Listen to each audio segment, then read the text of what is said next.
کہ جو ہمارے بچپن میں ہوا تھا ہم ویسے ہی اپنے بچوں کو پالیں گے، تو ایسا بالکل بھی پاسبل نہیں ہے.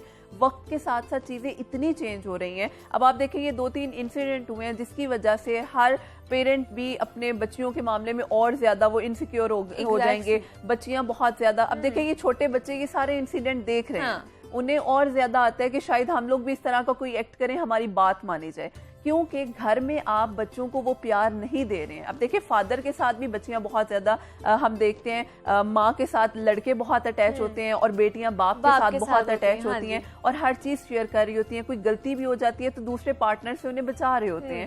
تو اب آپ دیکھیں آپ نے کہیں نہ کہیں کوئی کلیش، کیونکہ ہماری اپ برنگنگ میں کوئی نہ کوئی گیپ آتا ہے جو بچہ اس طرف، دیکھیں آپ کو گھر میں سے پیار نہیں ملے گا، سوسائٹی میں لوگ ایسے وہ پہلے ہی ویلکمنگ فیسز کے ساتھ بیٹھے ہوئے ہیں، اس طاق میں بیٹھے ہوئے ایگزیکٹلی کہ کوئی بچی اس طرح سے آئے جو ذرا گڈ لکنگ ہے یا گڈ لکنگ نہیں بھی ہے، ہم اس کو کسی نہ کسی طرح سے ہراساں کر سکیں. اور اسی طاق میں جب بچیاں، جب گھر سے پیار نہیں مل رہا، کوئی دیکھیں ایک لڑکی کا ایک نارمل ایکٹ ہے، ہمیں کوئی سراہے، ہمیں کوئی تعریف کرے، اپریشیٹ کرے، لڑکی کہیں نہ کہیں اس کو اپنے مائنڈ میں رکھتی ہے کہ میری تعریف ہوئی ہے. اب وہ بار بار ایک ہی چیز دیکھ رہی ہے اور گھر والوں کو بالکل بھی آئیڈیا نہیں، کیونکہ ہمارے پیرنٹس نے چیک اینڈ بیلنس بھی نہیں رکھا ہوا ہے. تو بچی آہستہ آہستہ اس طرف جانا شروع ہو جائے گی کہ مجھے تو سراہا جا رہا ہے، مجھے یہ اپریسیشن گھر سے نہیں مل رہی. گھر والے دیکھیں ایک چھوٹی سی چیز آپ نے کی ہے، اگر فار انسٹنس گھر میں بچے نے ایک چیز اٹھا کے بھی رکھی، آپ کو اپریشیٹ کرنا چاہیے.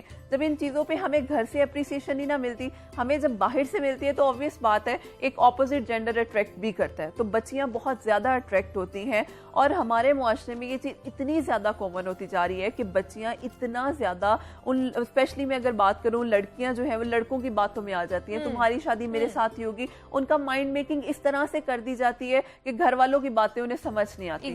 لیکن جب وہ باہر جاتی ہیں، ٹھوکر کھاتی ہیں، پھر انہیں ریئلائزیشن ہوتی ہے. دیکھیں غلطی بچیوں نے کر دی ہے، لیکن سٹارٹ کہیں نہ کہیں تو اس کا فیملی کا ہوا ہے نا. میں نے بہت زیادہ کیسز ایسے دیکھے ہیں منیبا جس میں یہ دیکھا گیا فیملی جب بروکن ہوتی ہے نا تو بچیاں گھر سے باہر نکلتی ہیں اس پیار کو، اس گیپ کو فل کرنے کے لیے. تو اگر ہم اس گیپ کو فل نہیں کریں گے تو پھر بعد میں ہم کمپلین کرتے ہیں ہماری بچی نے یہ ایکٹ کیا. دیکھیں میں اس معاملے میں بھی پورا قصوروار پیرنٹس کو نہیں ٹھہرا رہی، بچی کی بھی غلطی ہے. دیکھیں دونوں ایسے تالی اوبویسلی بات ہے، دونوں ہاتھوں سے بچتی ہے، تو اس لیے دونوں طرف سے کہیں نہ کہیں غلطی ہے. لیکن ہم اس گیپ کو ابھی بھی فل کر سکتے ہیں اگر ہمارے پیرنٹس تھوڑا سا کوآپریٹ کریں. دیکھیں اگر آپ ورکنگ بھی ہیں، آپ کو اپنی بچی اور بچے دونوں کو ٹائم دینا بہت ضروری ہے. ضروری نہیں ہے یہاں صرف لڑکیوں کی بات ہو رہی ہے، بہت سے لڑکوں کے کیسز بھی ہیں، کچھ چھپ جاتے ہیں، کچھ کو ہم ذکر نہیں کرنا چاہتے ہیں. تو اس لیے آپ اگر انہیں اس طرح سے ٹائم دیں گے، دیکھیں ٹائم دینے کے ساتھ ساتھ آپ نے چیک اینڈ بیلنس بھی رکھنا ہے. آپ کی اگر ٹھیک ہے آپ کی ریپو نہیں ہے، آپ چیک اینڈ بیلنس رکھیں، اسکول جا رہی ہے، کالج جا رہی ہے، کیونکہ دیکھیں بہت سی بچیوں کو دیکھا، میں نے دیکھا ہے پرسنلی، کالج سے وہ کہیں اور جا رہی ہوتی ہیں اور پیرنٹس کو پتہ ہی نہیں ہے. آپ بچے کو پاکٹ منی 1000 دے رہے ہیں ایک لنچ کے لیے، لیکن جبکہ لنچ اتنا مہنگا بھی نہیں ہے، ٹھیک ہے ایک آپ دے رہے ہیں، لیکن آپ چیک اینڈ بیلنس تو رکھیں بھائی. جب ہم چیک اینڈ بیلنس نہیں رکھتے پھر بچے غلط راستے کی طرف جاتے ہیں. اور obvious بات ہے جب آپ کو گروپ، اب آپ کالج میں جائیں وہاں آپ کو ایک گروپ بیڈ کمپنی مل رہی ہے، وہ پھر انسان اور زیادہ بالکل اس میں چلا جاتا ہے. تو وہ آپ کی پرسنالٹی کو پھر آہستہ آہستہ چیزیں افیکٹ کرنا شروع کر دیتی ہیں. بالکل ایسے ہی ہے، مطلب گھر سے اگر آپ کو وہ ماحول نہیں ملے گا، وہ اٹریکشن نہیں ملے گی تو آپ باہر جا کے وہ چیزیں ڈھونڈنا شروع کر دیتے ہیں. ٹھیک ہے جی، معافیہ ملک ہمارے ساتھ موجود تھی، ماہر نفسیات ہے معافیہ. بہت شکریہ آپ کے وقت کا، آپ یہاں پر آئی ہیں اور بڑا اچھا ٹاپک تھا جس کے اوپر آپ نے اچھے طریقے سے ایکسپلین بھی ہمیں کیا ہے کہ کس طرح کا ہمارا گھر کا ماحول ہونا چاہیے، پیرنٹنگ کس طرح ہم نے کرنی ہے، بچوں کا خیال ہم نے کس طرح رکھنا ہے. جو کمیونیکیشن گیپ ہے یہ سب سے بڑی یہ مسئلہ ہے، اس کی جڑ ہے جس کو کم کرنے کی ہمیں ضرورت ہے. وہ پیرنٹس اور بچوں کے درمیان کا کمیونیکیشن گیپ ہے جس کو کم کرنا ہے ہم نے. امید کرتے ہیں کہ آج کا شو آپ لوگوں کو پسند آیا ہوگا. کل آپ سے دوبارہ ملاقات ہوگی. اپنا بہت سارا خیال رکھیے گا. اللہ حافظ.